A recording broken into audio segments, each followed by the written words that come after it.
हमारा बीएलए का जो काम है उसमें बीएलए हमने काफ़ी जगह बना लिए, करीब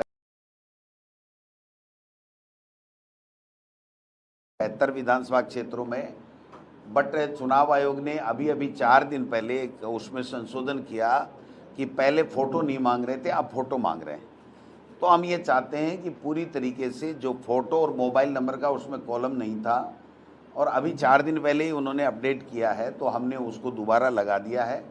और हमारा ऐसा मानना है कि हम 28 तारीख पहले पहले तमाम 200 विधानसभा क्षेत्रों के बीएलए हम लोग चुनाव आयोग को भिजवा देंगे और मंडल की पूरी कार्यकारिणी। अभी हमने नगर कांग्रेस कमेटी हमारी पहले केवल 80 जगह बनी हुई थी, जो कोई इंटरेस्टेड था उसने बना ली, नहीं बनाई। लेकिन नए तरीके से हमने ये तय किया है 246 नगर पालिकाएँ जहाँ पर ब्लॉक का अकेला अगर कोई ब्लॉक है शहर का, तो वहाँ हमने अलग से नगर नहीं बनाया, ब्लॉक कांग्रेस कमेटी बनाई है और नीचे वार्ड कांग्रेस कमेटी है। लेकिन अगर ब्लॉक के अंदर शहर भी है और ग्रामीण भी है, तो अंदर शहर भी है और ग्रामीण भी है, तो उस नगर पालिका के क्षेत्र में, चाहे वो नगर पालिका हो चाहे वो नगर परिषद हो, उसमें हमने नगर कांग्रेस कमेटी बनाया। वो 246 है।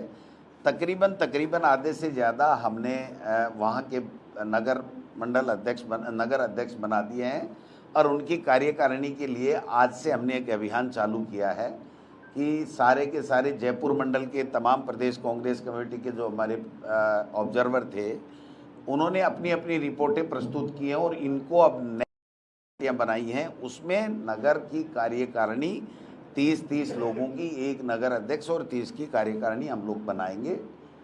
और ये कार्य भी हम इससे 28 तारीख से पूरा हम चाहते हैं कि करें।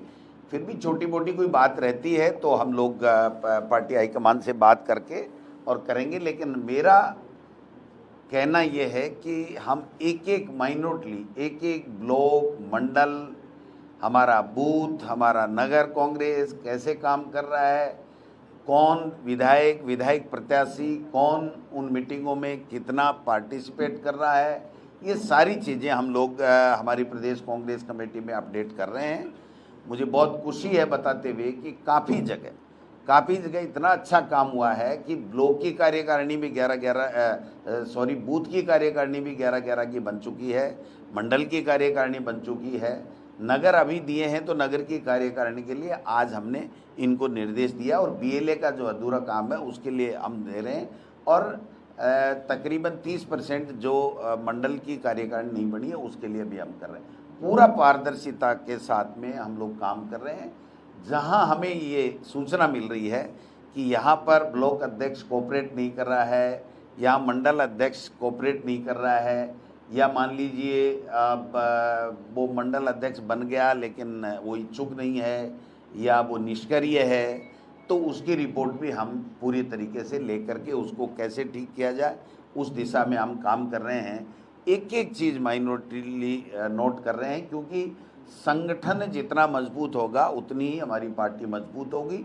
और नगर निकाय और पंचायत राज चुनाव में इन तमाम जो ब्लॉक अध्यक्षगण हैं, मंडल अध्यक्षगण हैं, नगर अध्यक्षगण हैं, इनकी कार्यकारिणी है, उनकी प्रमुख भूमिका हम लोग रखने वाले हैं। ये हमने फैसला लिया है, क्योंकि हमारे नेता खड़गे साहब और राहुल जी कह रहे हैं कि जिला कांग्रेस कमेटी की एमएलए और एमपी की टिकटों में भूमिका रखने का फैसला हमारी पार्टी हाईकमान ने किया है।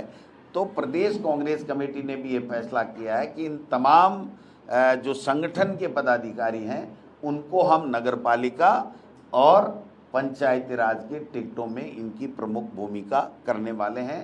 और हमारा प्रयास रहेगा कि नगर पालिका और पंचायत राज चुनाव 50% लोगों को टिकट 50 साल से कम उम्र के नौजवानों को दी जाए। महिला, एससी, एसटी का जो रिजर्वेशन है उसके लिए जो भी क्राइटेरिया होगा वो हम पूरा करते ही करते हैं। लेकिन मुझे कहते हुए बड़ी तकलीफ़ हो रही है कि राजस्थान की सरकार यहाँ पर न तो पंचायती राज चुनाव कराना चाहती है, न नगर निकाय के चुनाव कराना चाहती है, और पूरी तरीके से पूरा सिस्टम ठप कर दिया है। न नगर पालिकाओं में पैसा जा रहा है, न उनके पास में कोई पट्टे वट्टे की जो आय होती थी उसको भी काम ठप कर दिया है। कोई मास्टर प्लान बन रहा था उसको ठप कर दिया है। पूरी तरीके से इलीगल कॉलोनियाँ बस रही हैं, लोग अतिक्रमण कर रहे हैं। एक तरीके से पूरी तरीके से डासा चरमराया हुआ है। न पंचायती राज का कोई सतूना बैठ रहा है।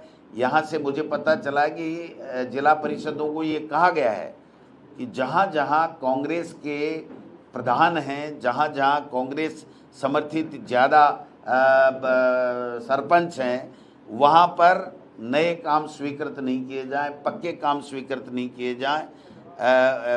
मैं समझता हूँ कि ये पहली बार हो रहा है।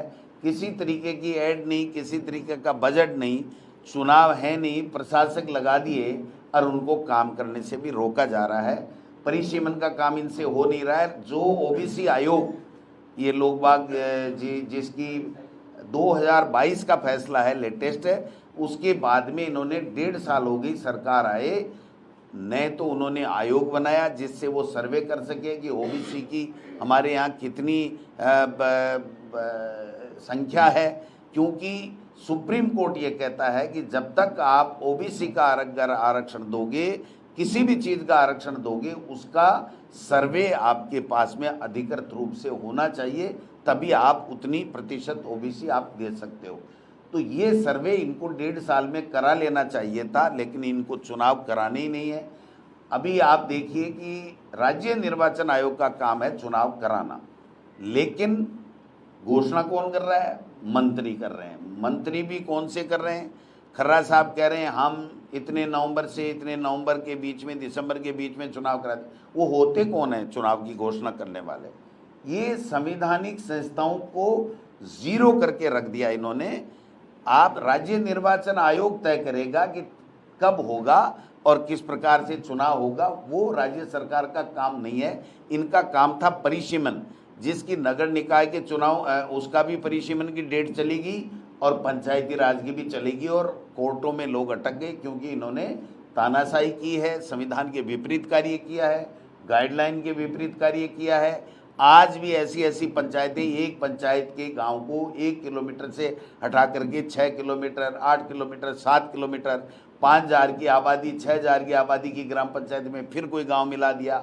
मतलब मर्जी आए जैसे तोड़ मरोड़ करके अनाधिकृत लोगों ने यहाँ परिसीमन में तांडव नृत्य कर रखा है, जिसकी हम लोग निंदा भी करते हैं और लोग कोर्टों में जा रहे हैं। मैं फिर कहना चाहता हूँ कि जो ही इनका नोटिफिकेशन आएगा, 100% कम से कम 1,000 से ज़्यादा ग्राम पंचायतें नगर निकाय में या पंचायती राज में, पंचायत समितियों या ग्राम पंचायतों की रिटें राजस्थान उच्च न्यायालय में जाने वाली हैं।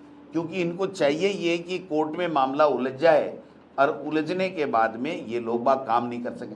जब 4 जुलाई राजस्थान उच्च न्यायालय ने कह दिया कि आप पहले हमको बताओ और उसके बाद में कुछ करना, जब इनकी डेट 4 जून थी फाइनल करने की, तो इनको जाकर के मई में फैसला आया था। इनको अर्ली हेयरिंग लगा करके राजस्थान उच्च न्यायालय को, माननीय न्यायालय को ये कहना चाहिए था कि साहब हमारी नोटिफिकेशन की डेट ही 4 जून है, इसलिए आप हमें जल्दी दे दीजिए, हम ये इस काम को जल्दी पूरा कर लेंगे।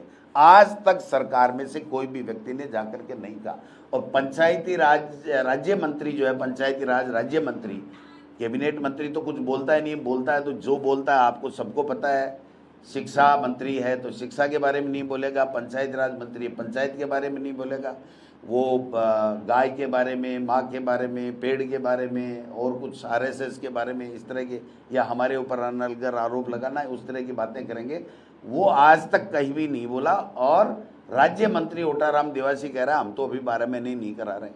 राजेंद्र जी राठौड़ साहब भी अनऑफिशियली जब लोग जाते हैं तो कहते हैं कि 2027 में हम पंचायती राज चुनाव कराएंगे। एक देश एक चुनाव का राग अल्पाने वाली, 1 स्टेट 1 इलेक्शन की बजट, उसमें राज्यपाल अभिभाषण में कहने वाले लोग अभी तक भी उपचुनाव भी भरतपुर और गंगानगर का नहीं करा पाए। गंगानगर में फार्म नॉमिनेशन हो गया और उसके बाद में हाई कोर्ट से स्टे लेके आए, और वो भी हाई कोर्ट का स्टे कैसे लेकर के आए कि ये 4 बीजेपी के वहाँ पर जिला परिषद मेंबर थे, एक का बैकडेट में इस्तीफा दिलाया, कलेक्टर से यहाँ पर लिखवाया। जब 1 अप्रैल के बाद के पहले के रिक्त का चुनाव हो रहा था तो उसका वहाँ पर इस्तीफा 25/4 को दिलाना और फिर 31/5 को भेजना और फिर वहाँ से कोर्ट से स्टे ला करके सेम डे 1 बजे तक फार्म भर गए। उसके बाद में भी उन्होंने ये चुनाव, तो जहाँ इनको लगता है कि छोटा मोटा चुनाव हम जीत सकते हैं वहाँ चुनाव करा देते हैं।